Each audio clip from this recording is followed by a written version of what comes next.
Hola chicos, que Dios les bendiga, me da mucha alegría poderles saludar nuevamente. Créanme que es una gran bendición el que podamos compartir por este medio. Sabemos de que es el único medio que tenemos ahorita para poder compartir, pero sabemos que Dios en su momento nos va a permitir el estar nuevamente juntos, el poder compartir, el poder estar en un lugar, en un espacio con nuestros compañeros que siempre hemos compartido, con nuestros amigos, nuestros docentes, pero va a llegar el momento perfecto que Dios tiene preparado para eso. Mientras tanto, quiero pedirles que podamos nosotros trabajar el día de hoy.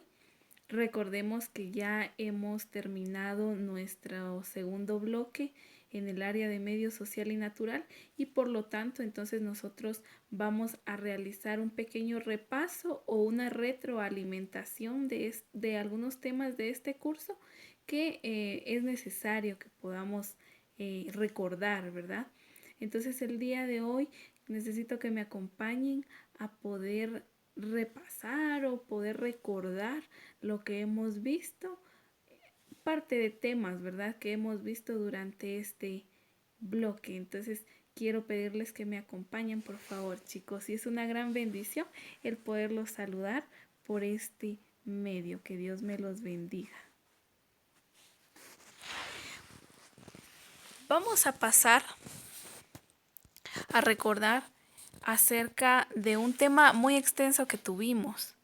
Vimos acerca de lo que eran los ecosistemas. Y yo sé muy bien que ahorita que empezaron a ver estas imágenes que estaban apareciendo, ustedes recordaron que estamos refiriéndonos a un ecosistema. Pero vamos a recordar.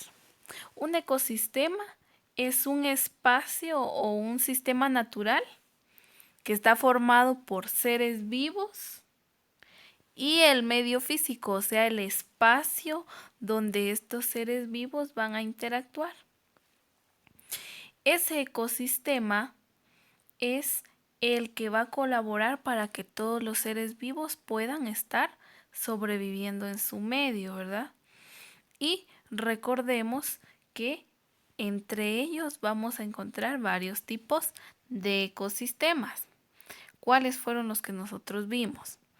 Vimos los ecosistemas acuáticos.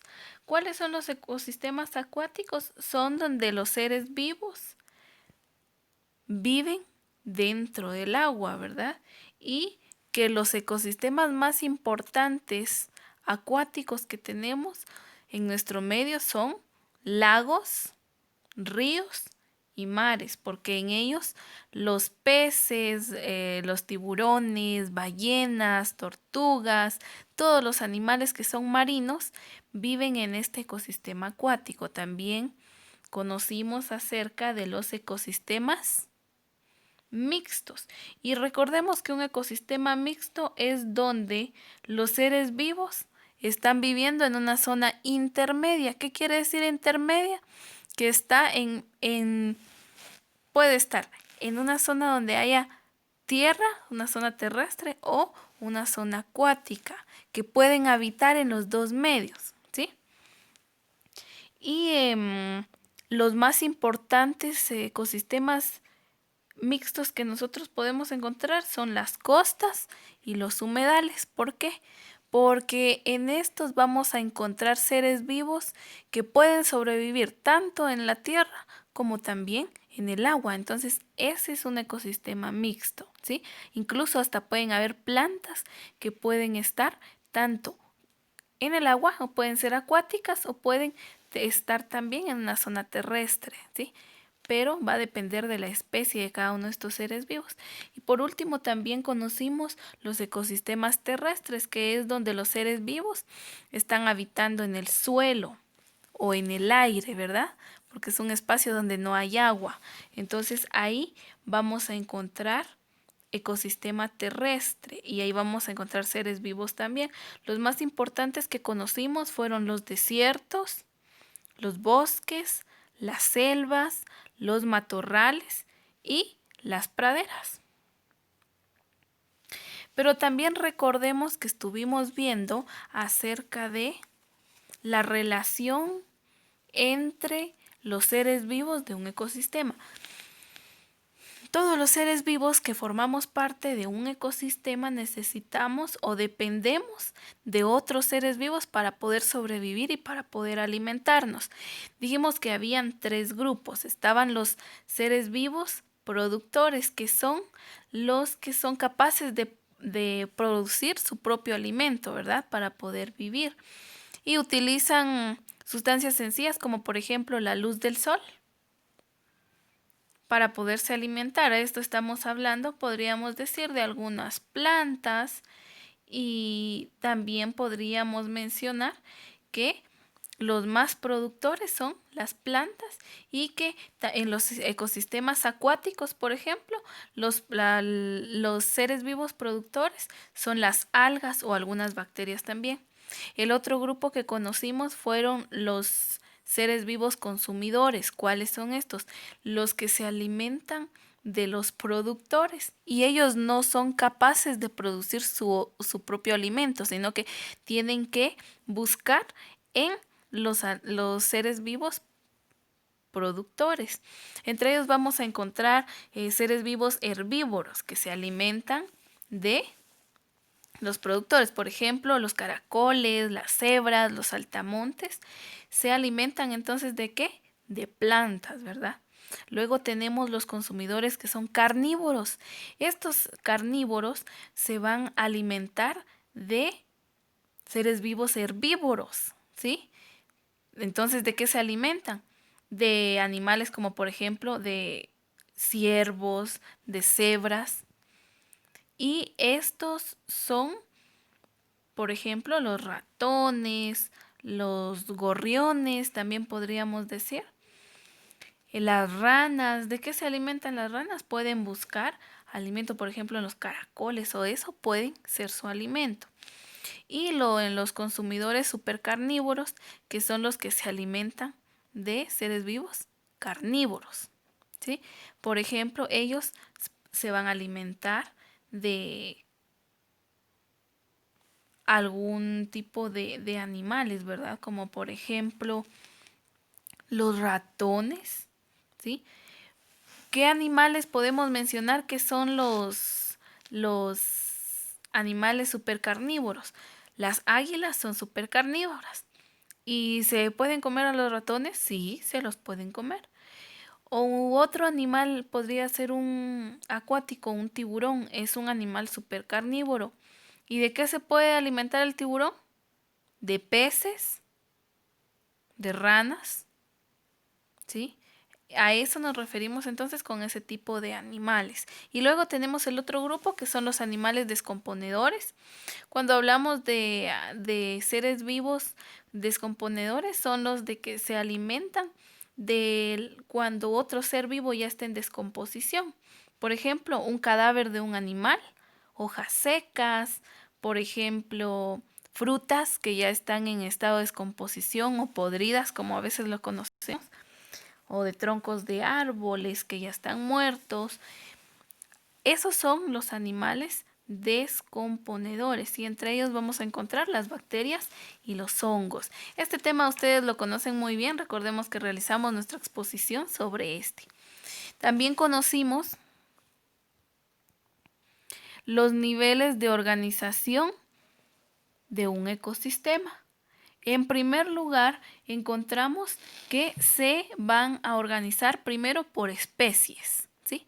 Una especie siempre va a habitar junta y va a buscar el espacio donde puede vivir. Por ejemplo, un grupo de aves van a buscar los árboles para hacer sus nidos y poder vivir allí juntos. Y estas especies se van a caracterizar porque todos tienen la misma forma, ¿sí? El mismo color, porque son parte de una misma especie. Luego tenemos la organización por población, que es cuando estos están por grupos, ¿verdad? Y cuando hablamos de población quiere decir que puede haber un grupo o una especie de aves, por ejemplo, palomas. Y hay otro grupo de una especie que podrían ser canarios, por ejemplo. Esos dos grupos están formando una población.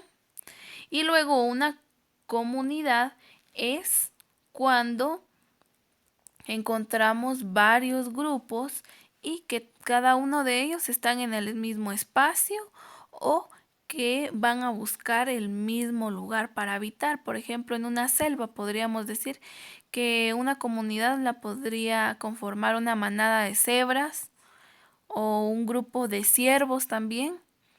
Ellos podrían formar una comunidad. Y recordando también que un ecosistema es el lugar donde varios grupos de seres vivos van a estar habitando.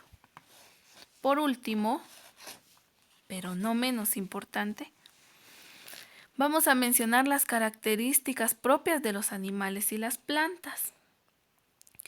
Dijimos que cada uno de ellos tienen características que son muy especiales de cada uno de ellos y por eso tienen muchas diferencias. Por ejemplo, con las plantas. Las plantas proporcionan oxígeno. Las plantas se alimentan de la luz del sol y con el agua también.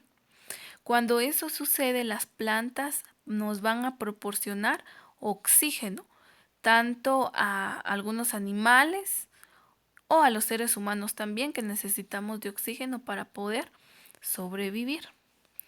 También mencionamos que las plantas permanecen en un lugar. ¿Por qué? Porque si por ejemplo, nosotros sembramos una plantita de una flor, si la colocamos en una maceta, va a tener raíces para poder tener vida.